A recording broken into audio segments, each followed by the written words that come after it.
All right, what's up, people? What's up? What's up? What's up?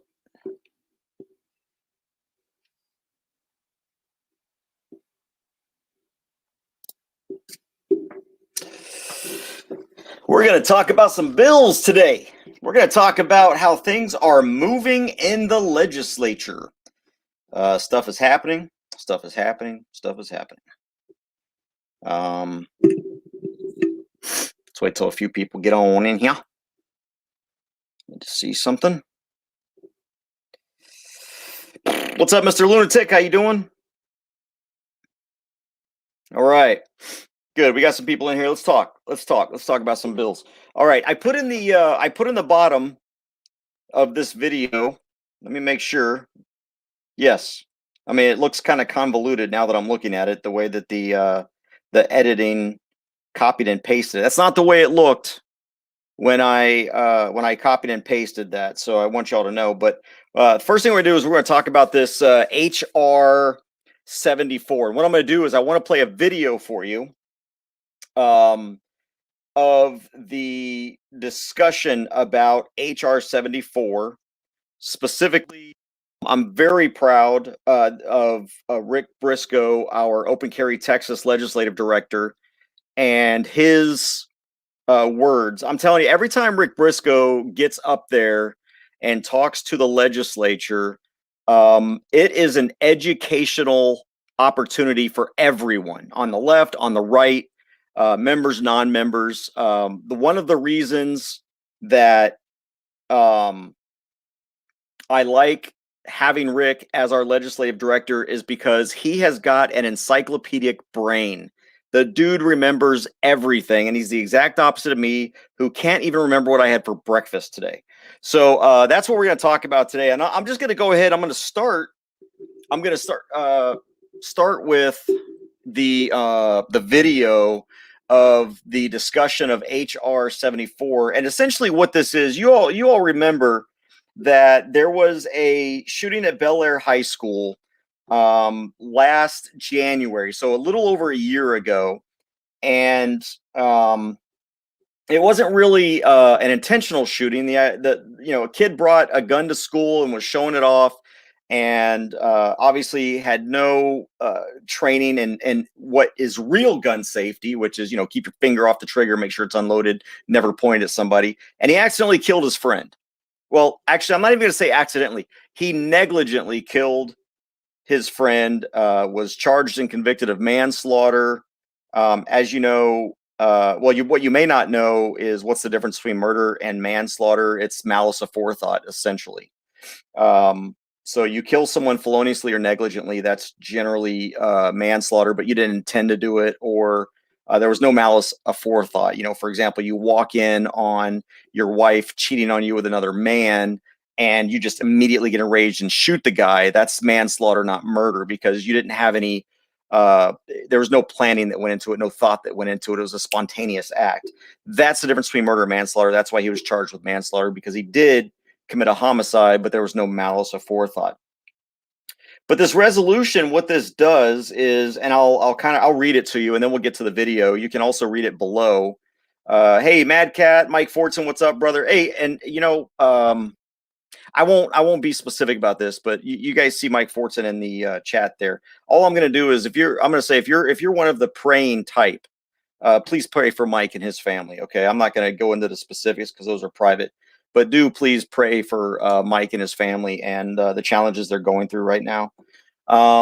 Hey, Eddie, what's up? Rose, Joe, John Doe, Mad Cat. So I am in the East Coast time zone, which means it's a 10:45 here. So yeah, I'm always up late because I'm always studying or doing something, and generally it's not until late that I'm able to get online and start catching up on things like that. Alabama Camera, how you doing? So here's the resolution that we're about to hear some testimony on. I want to read it to you. Whereas Houston area residents were shocked and deeply saddened by the tragic shooting death of Cesar Cortes on January 14th, 2020 at the age of 19. And whereas a senior at Bellaire High School, Cesar Cortes was the commander of the school's JROTC Delta Company. He was killed in the JROTC supply room before drill practice when a younger cadet was showing off a handgun and pulled the trigger, hitting Mr. Cortes in the chest. And in the chest, the shooter was convicted of manslaughter in January 2021, so just a couple months ago. And whereas Cesar Cortes was an outstanding young man who inspired others with his natural leadership ability, deeply patriotic, and had already enlisted in the U.S. Army, he was quiet, serious, and hardworking in school. And those who shared his love and friendship were drawn to his kindness, sense of humor, and winning smile. And whereas the death of Cesar Cortes devastated his family, including his mother Cecilia, father Antonio, and brother Dylan, it also traumatized his school and his community, adding to the anguish. Several individuals reported only after the fatal shooting that they had seen the younger cadet at school with the gun in his possession earlier on that terrible day. Moreover, the campus had 2 previous instances of weapons possession reported in discipline data for 2018 and 2019. And in that period, more than 24 cases were reported across the Houston Independent School District. And whereas Cesar Cortes planned to devote his career to the defense of his fellow Americans, and his life can best be honored by ensuring that no other family endure the heartbreak and loss that his loved ones have endured. Now, therefore, be it resolved that the House of Representatives 87th Legislature hereby pay tribute to the memory of Cesar Cortes and express support for stronger firearm safety measures. Now, that was all well and good. Right? It sounded really good. Why not honor someone who's been murdered? Killed. It's still a murder. It was just a manslaughter murder. No, it was manslaughter. The two things are different. Sorry. It was a manslaughter. So the man was killed. The kid was killed. Well, he's 19 years old. 19-year-old high school. But anyway, he was senselessly killed because somebody didn't teach this kid proper firearm safety measure or safety. Now the problem is that sounds great, right?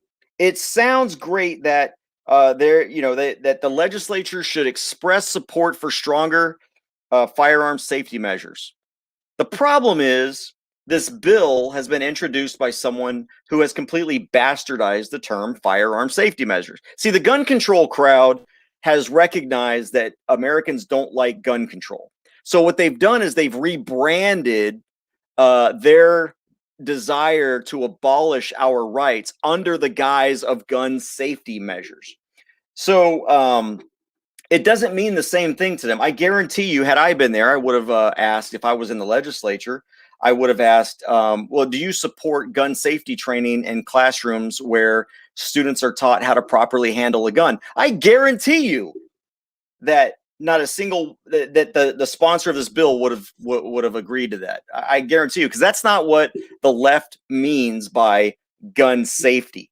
Okay, what they mean by gun safety is keeping guns out of the hands of everyone except the leftist government. Okay, and the cops that they hate so much. But they're trying to deal with that by getting more leftist cops into office, and then it's okay that the police are the only ones that are armed. There's a lot of good testimony about HR 74, and the main issue that they had was that last sentence. It was a great resolution that would have done great things, would have had everybody's support on it, because why wouldn't we honor the life of somebody who was going to make a noble endeavor out of his future in the best way that he knew how? But then they had to add in the part about gun safety, and that be it resolved that the legislature express support for stronger firearm safety measures. What that means is difficult background checks, taxes on guns, reducing what kind of guns you can have, reducing who can have a gun. That's what they call that. When in reality, firearm safety measures that are actually firearm safety measures. Notice the second time I didn't use the air quotes, because those firearm safety measures are, assume your gun is always loaded. Never point your gun at someone or something that you don't intend to shoot. And of course, if you're going to point at someone, then it's got to be in self-defense. And then, keep your finger off the trigger and that kind of stuff. That's not what the left means. Now, what I want to do is, and I think this is the correct file, I want to play with you, and I'm probably going to end up Possibly. I don't know if you're going to be able to hear me. So here's what I'm going to do. I'm going to play just a couple seconds of this, and I want to see if you can hear me through the audio. And if you can, then we'll continue on it. Good afternoon, Oh, yeah, you're Chairman going to be able to speak. White, Okay. Vice Chair Retta Bowers. Thank you very much for your consideration. Sorry about that. I actually I didn't realize that because I bought the full program, I guess apparently after I made this video. So I apologize for this watermark. I thought I'd fix that, but I guess I didn't. So we're just gonna have to deal with the watermark. But future videos won't have that because I did purchase the full program.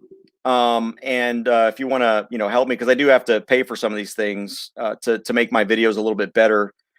Feel free to hit that super chat or any of the links below. But let's continue.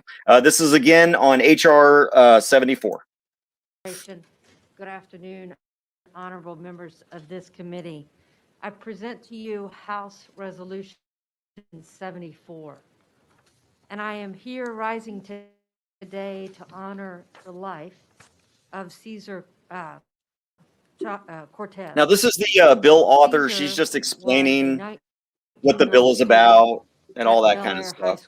This is Representative Johnson out of Houston, and it looks like I've got some really bad. I don't know what's going on with the video. At least on my end, it looks really bad. JROTC, Does it look really bad on your end? already enrolled I'm sorry, just listen. on his way to serve our country in the Army. But she's a leftist, moms demand action irritator from Houston. On this day in school, another 16-year-old child brought a weapon, pulled out that weapon in order to show it off, and shot Cesar in the chest. Cesar died in Bellaire High School in our district. Okay, I'm sorry. This is freaking that's just I can't stomach that. Let's try and go. Let's if we're gonna stomach anything, I want to stomach something that makes sense here. So I'm gonna skip to Rick's testimony here. Rick is our legislative director, and he's going to speak about the bill. And I think out of all the witnesses, I really do think he laid this out the best. There were, I believe, 3 people that spoke on this, and if it's not unbearable, I'll try to get the others in there as well. But here's Rick's testimony on HR 74.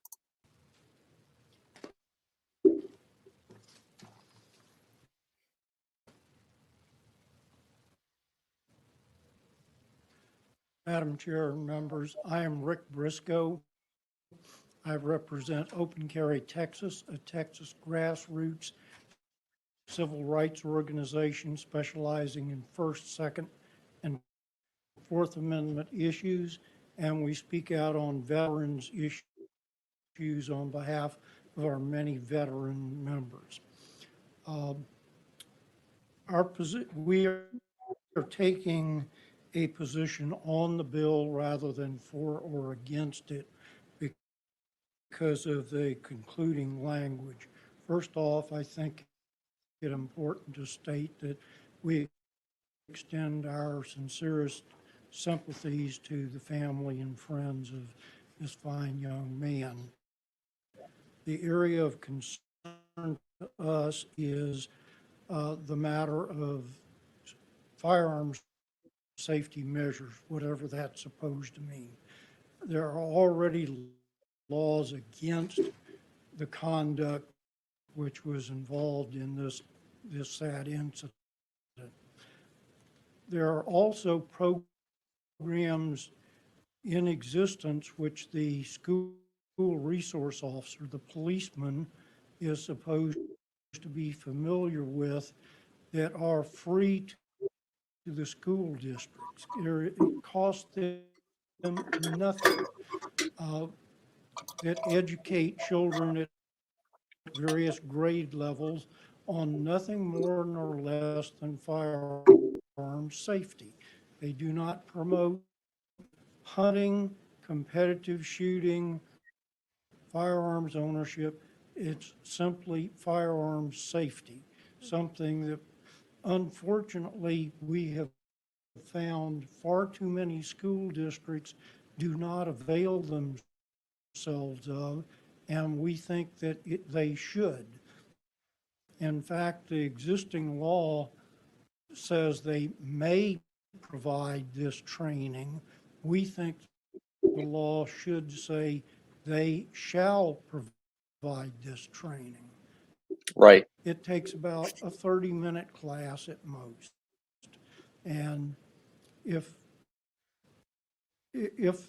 the schools would avail themselves of the available resources, we think incidents like this would become even rarer. And therefore, to repeat, we take a position simply on the bill. We would oppose any additional restrictions on law-abiding citizens. Thank you, ma'am. And so, Mr. Briscoe, you are neutral on the bill? Yes, ma'am. Okay, thank you. Members, do we have any questions of Mr. Briscoe? Thank you for your testimony. All right. So let me well, no, I'm not going to remove that yet because there's a few more. And again, look, guys, I don't have a lot of great equipment, so I do what I can. All my money's going to law school, so that's all I can say about it. So we're just gonna have to suffer through this until I get out of law school, or I can buy something that makes this better. I'm also in a small town that the internet absolutely sucks. And so I think when I'm streaming 2 videos or more at the same time, it's just gonna suck. So you're just gonna have to suffer with me. I suffer through it. The internet's great for what I have to do when I'm researching cases and law school homework and all that. But by golly, when it comes to live streaming, it's frustrating beyond belief. And the sad thing is, it's even better here than what I have back home. But anyway, so like Briscoe, like Rick said, we don't oppose this kind of a bill. What we oppose is that last line talking about so-called gun safety measures. Now, it just gets a little bit more frustrating from here on out. I don't think I'm going to, as a matter of fact, I really just want you to hear Rick's, part of it there. And that's HR 74. So we're going to move on. It's just a resolution. It doesn't do anything. It doesn't create laws or criminal activity. It doesn't expand liberty or anything like that. But what it does is it makes, it would cast the legislature as a pro-gun control legislature, which in effect casts Texas as a pro-gun control state. And we can't have that. And so we didn't oppose or support it. I think GOA came out and actually did oppose the resolution. And there was one person that came out and said they support the resolution, but I think what they really meant, because based on her testimony, she said the same thing Rick did. So I think she was just confused. And so she's going to be on the record as supporting this resolution, but she really didn't support the resolution. I think this is what happens when you don't prepare, when you go into a hearing and you haven't read what the resolution says and you're not familiar with how it works. You make those kinds of mistakes. Now, she is able to, I believe, go back in and have her testimony changed. She can amend that, and I hope she does. All right, let's move on to one of the things I want to move on to now is HB 496. HB 496 is wait, which one was this? Hang on. Let me go back. Let me go back here. Because I've got 4 bills here that I'm tracking that we're going to talk about today. Okay, yeah. So this is about HB 496. HB 496 is a bill that would require law enforcement to identify themselves when asked by a member of the public. Rick, I'm going to start with Rick's testimony because Rick really lays it out because he's talking about our experiences in open carry Texas.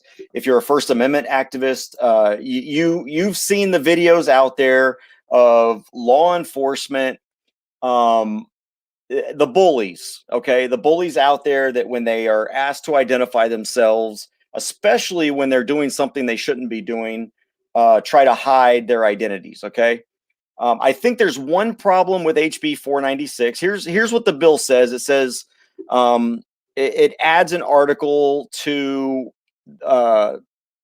Section 2 of the Code of Criminal Procedure that's titled Duty to Display and Provide Name and Identification Number. Here it is. A peace officer who is discharging an official duty and is not undercover shall, 1, display in a visible manner at all times the officer's first and last name and badge number or other identification, and provide the officer's first and last name and badge number or other identification number to any person on request. A peace officer wearing riot gear that includes a helmet or a shield is considered to have complied with Section A1 only if the officer displays the required information on each of those items. A peace officer commits an offense if the officer violates this section, and it is a Class C misdemeanor. So essentially, it's like a traffic ticket, okay? It's a great, I can't believe this has to be the law, but it does. And so I'm going to play Rick's video first, his testimony on this bill. And obviously Open Carry Texas supports this because we believe that, if you're going to file a complaint, you need to know who you're filing a complaint against. Okay. If you're going to file a compliment, you need to know who you're going to file a compliment against. So this is Rick Briscoe testifying on behalf of House Bill 496. Oh, sorry. There we go.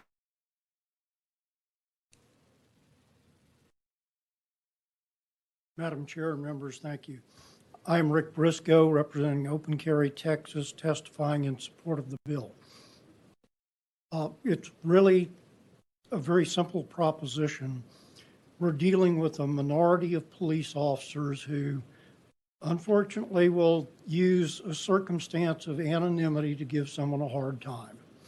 Let's just make no mistake about it. And I do wish to emphasize it's a minority, but the minority sometimes makes it necessary for us to make the rules explicit. This is such a rule. A police officer should not be ashamed to give his name or his badge number. If there's a problem, the citizen knows who to reference when they file a complaint at a later time.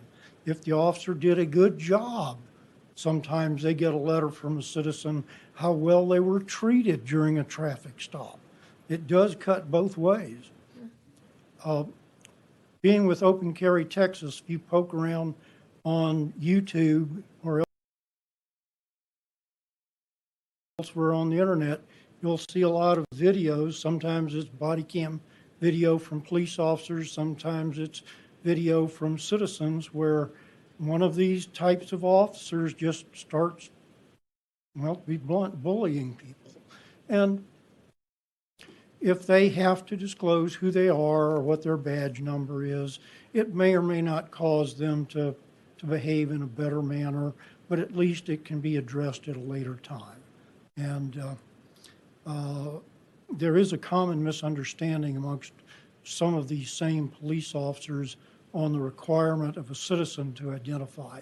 Penal Code Section 38.02 sub A says that a citizen is required to provide their truthful name, residence address, or date of birth when under lawful arrest. They are not required, number one, to provide a driver's license unless it's a traffic stop or other physical forms of identification under that statute. There also is no just random stopping people and saying, sir, I'd like to know who you are. Why? Because I want to. Well, that's not good enough. So the two sort of go together, at least in our experience, and therefore we support the bill. Thank you. Thank you, Mr. Briscoe. All right, so that's our position on it. It's pretty cut and dry. We've had experiences where we've had to make essentially what amounts to a generalized complaint because an officer's refused to identify himself, and this happens a lot, especially with First Amendment auditors who are monitoring when the police interact with the public and trying to film this for good reason. But if an officer is engaging with you, the very first right that you have is for an officer to identify himself so that you understand what his authority is for the stop and for the interaction. Now, one of the things that you guys that have been following me for a long time know that I love to do is generally when we have these bills that are going to be debated, I like to kind of wait a little bit and put my name in the hat to testify somewhat later. And the reason I do that is because I want to hear all sides of the argument so that, because look, Rick does such a great job with our narrative and explaining what open carry Texas is, what our position is. And so I want to be able to get up there and really hammer out the lies that are generally told from the opposition, and be able to address those specifically. So I usually have a pretty ad hoc testimony when I go to these things. But one of the things I really like to do is I like to pay attention to what is the position of CLEAT, which is the Combined Law Enforcement Officer Association of Texas. What is the position of CLEAT and why? And what is the position of TCOL, which is the Texas Commission on Law Enforcement? What is their position and why? Because these are the two agencies in Texas that are most dedicated to ensuring that law enforcement officers have no accountability and that citizens have no rights. These are the two organizations that are some of the most tyrannical groups out there, that are the reason why we have such bad legislation and why bad cops are able to permeate our law enforcement officers or department, excuse me.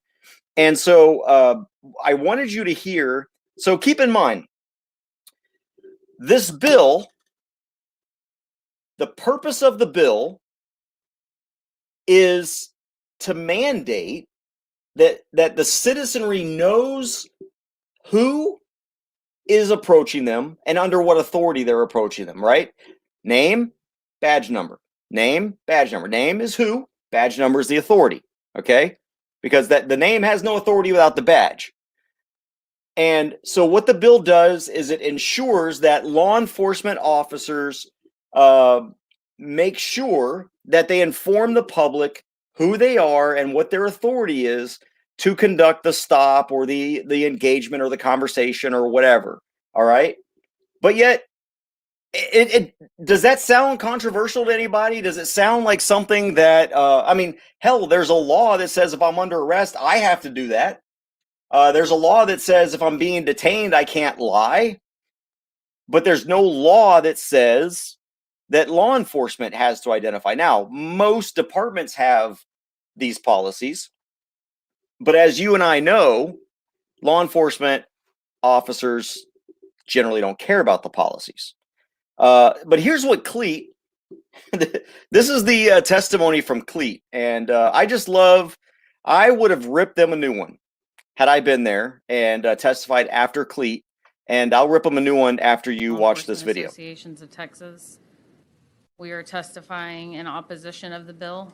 I can say as a former patrol supervisor that there are officers being reprimanded for not identifying themselves when asked. We agree that this should be a policy. We agree that officers should identify themselves when asked. And we also know that this is a policy internally in most police organizations in the state of Texas currently. It's one thing to draft legislation that would standardize that policy statewide, but it's another thing to make this a criminal offense for an officer who fails to do so. There's a lot of factors that could go into that. I'm not going to discuss all of the factors of how this might happen unintentionally on the part of an officer, but they are investigated as policy violations, and officers are reprimanded for those violations. Generally, though, we're going to be against any criminalizing of conduct that is a policy violation. That's it. Okay, thank you, Ms. Szymanski, thank you so very much. Are there any questions, members? Are there any other questions? Thank you. Thank you. Yeah, so what CLEAT doesn't want to do is it doesn't want to criminalize policy stuff, but they have no problems criminalizing policies when it comes to us, you and me.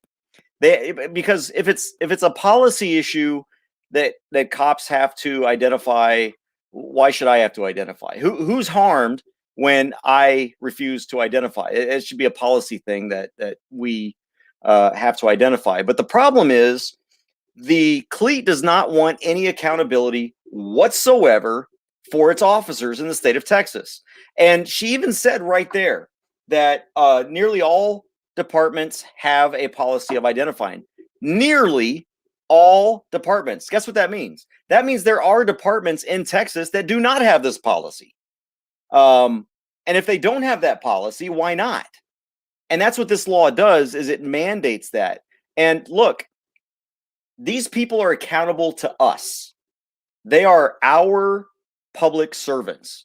They work for us. We have a right to know when someone is asserting authority and using that authority to dictate where you can go or what you can do, whether you're free to leave, whether you have to get out of your car or stay in your car, whether you have to stand here or stand there, whether you can film here or film there. We have a right to know what that authority is.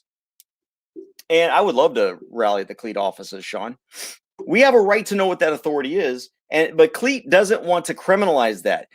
The problem is, she just mentioned that officers are reprimanded for that. Okay, you get it. Hey, don't do it again. Don't do it again. But guess what happens? It happens every single day. There are, in Texas alone, video after video after video after video of officers refusing to identify themselves in departments where they're supposed to identify themselves. But you know what? Those officers are still wearing badges. Okay, they're still wearing badges. So obviously the policies aren't working. Now, what the law will do is ensure that there is no need for reprimand, because the law will reprimand them and hold them accountable for a Class C misdemeanor or failure to identify, just like you and I are held accountable for failure to identify. But yet CLEAT doesn't want that accountability. CLEAT opposes anything having to do with accountability. CLEAT will oppose anything having to do with expanding your liberty. They showed it in many of these bills that that were heard today. And I've got another video I'm working on right now. It's the Universal Background Check Bill, 52, HB 52. I'm going to do another video once I've got this thing completely converted, and we're going to listen in on that. And what I'm going to try to do is do like a voiceover on that, and we're just going to listen to the whole testimony, because that's going to be, you've got to hear this. You've got to hear the arguments about these bills, and it boggles my mind. But that right there was HB 496. Call your state rep if you're in Texas.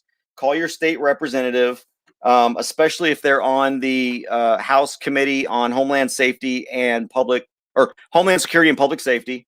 That's Representative White's bill. I'll tell you what, I am so elated that Representative White is the chair of this committee.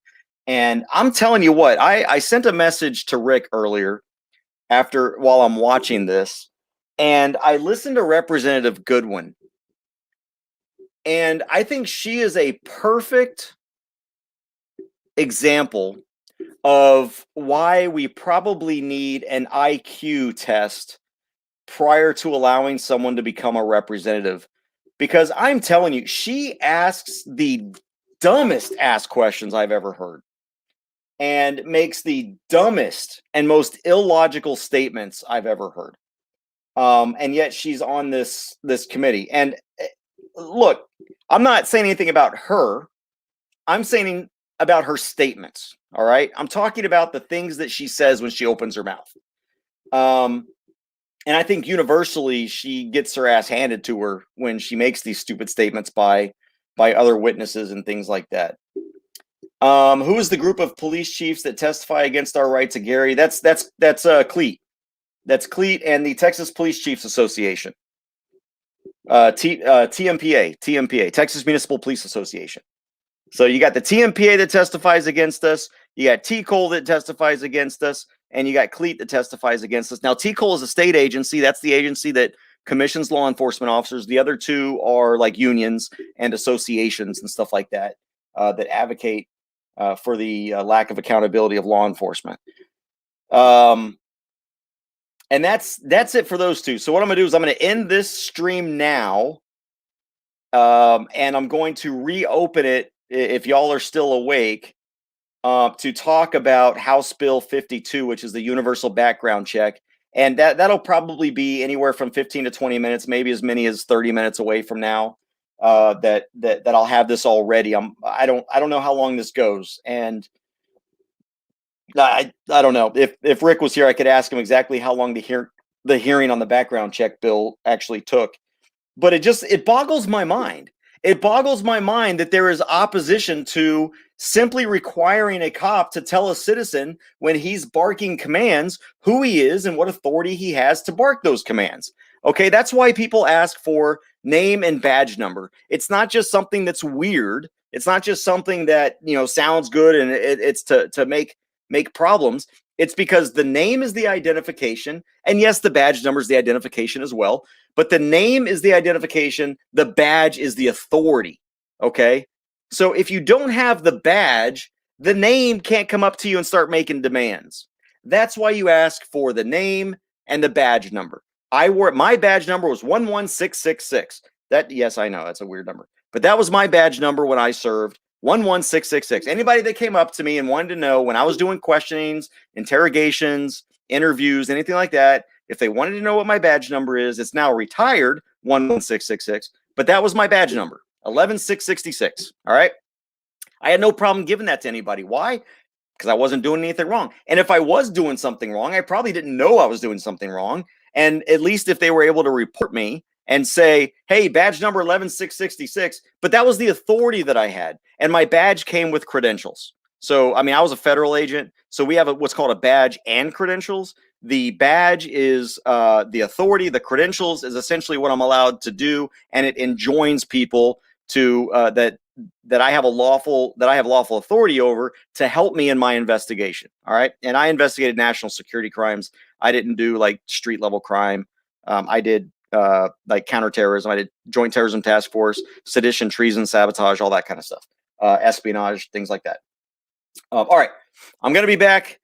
That was the two bills that I wanted to talk to you about. Oh, by the way, I'm going to say this on both bills. Next Thursday,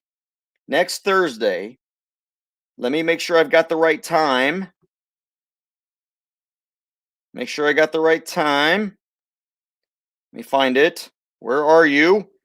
All right, next Thursday, March 25th, guys, take a day off.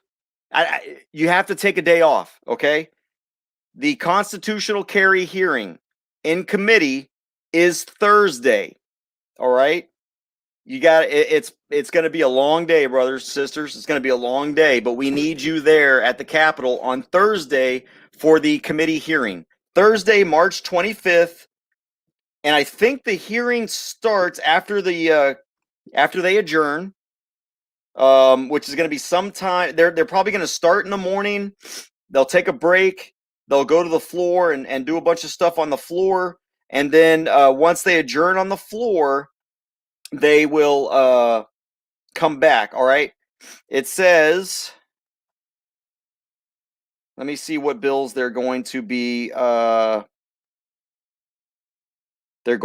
hearing here. All right, so they're going to have four bills. They're going to have Biederman's constitutional carry bill, which is 1238. Let me find. That's Biederman's constitutional carry bill. Now, White's constitutional carry bill 821 is being rebranded as 1911. Now, we support both of these. Okay, they're both good bills. 1927. That's the one I'm not sure of. 1927. I don't have everything before me. Is also going to be heard as well, and that's by Matt Schaefer, as well as 2900 by Hefner. Schaefer's bill 1927 is Hang on, let me see what this is here. I'm trying to find my notes on all this crap. Here, you know what? Here, I'm gonna do something. I'm gonna do something here. I'm gonna call my expert. Make sure y'all. Hey, can y'all hear that?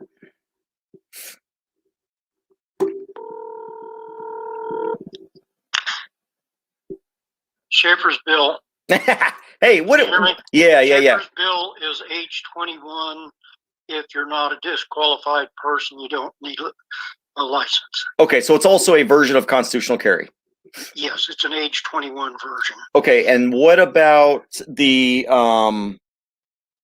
what was the other one I was looking at? What about stupid piece? 1911, the way it's worded is a little awkward, but it's similar to what he did in the past. It's if you can qualify for a license to carry, you don't need a license. Oh, okay, great. If you could. Yeah. And there's a bill related to it that would get rid of all the various and sundry nit-and-away disqualifiers like property tax, child support, misdemeanor, other than basically if you could purchase a gun through an FFL, you could get a license like in Arizona. Okay, and HB 2900, that's Hefner's. That's a constitutional carry bill as well, right? Yeah, I've got to look that one up for the exact details, but they're all good. Okay, so it's actually 4 constitutional carry bills that are going to be heard. Now, I wouldn't go into this on your broadcast. Well, you're on my broadcast, so don't. Hey, whoa. Don't go into it if you don't want it on my broadcast, because I'm having people listen to you. Let me make a statement for the broadcast then. Okay. It's unknown at this point in time whether some of these bills will be consolidated either in committee or in calendars. But Open Carry Texas is supporting all of them. They are all good bills. Okay, great. That's all I really wanted to hear, and it looks like everybody was able to hear you. And if you want to, there was something else to discuss, we can probably do that tomorrow. Okay. All right, brother. Thanks for the info. All right, so there you go. There's our legislative director, Rick Briscoe, telling us what all these bills were, and they're all constitutional carry bills. So, and we support them all. I'm gonna put the bill numbers in the chat here for y'all. So it's HB 1238. It's HB 821, but that's going to be rebranded as 1911. That's why it's in parentheses. So right now it's going to be called 821. But at some point, it's going to be rebranded as 1911, and that's White's bill. And then we've got 1927 and 2900. So you can go and look those up yourself. You guys can figure out whether you support those or don't support those, which one you think is the best. I would say support all of them. If they consolidate them, which is probably what they're going to do, they're probably going to take all 4 bills and say, okay, we're laying out all 4 bills and do the testimony on all 4 bills. And what you would want to do is if there's a bill that you probably support a little bit more than another, go up there, say, hey, look, I support all of these bills for these reasons. If you got a personal story, tell a personal story. But I really prefer this bill over the other bills. Drew Springer's constitutional carry bill doesn't exist. Remember, but it exists in the Senate. Remember, Drew Springer was elected to the Senate, and so his constitutional carry bill disappeared because he's no longer a House member, but it is in the Senate. So that one's going to be in the State Affairs Committee once that comes up. So Springer's bill is still out there. It's just not in the House. Yeah, so don't worry about that. It did disappear, but it reappeared in the Senate. And he filed a slew of good bills. Springer, he impressed me. I was not endorsing him in the runoff, but I'm happy to endorse him now as long as he helps to push these bills and didn't just file them to look good. Okay. All right. So there you go. There's that. I'm going to cut this off. I'm going to finish up the HB 52 bill testimony, and then I'm going to come back hopefully tonight. If it takes too long, because I do have some homework I got to do to get back to. If it takes too long, then I'll probably do this tomorrow night, or I'll probably do this again tomorrow night. and I'll have the full video ready for you. And hopefully the new software that I paid for will help.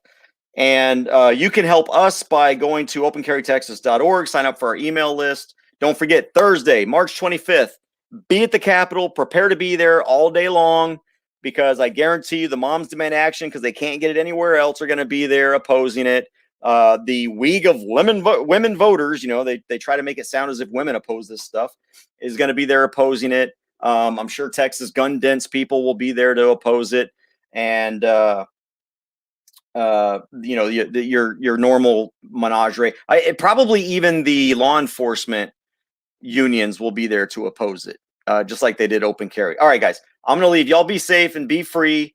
And if you don't see me in about a half an hour, if you don't see me by 12:30, I will not be on. Okay, that means that the testimony took a lot longer than I thought it was going to take. But I'm going to end this, finish the video.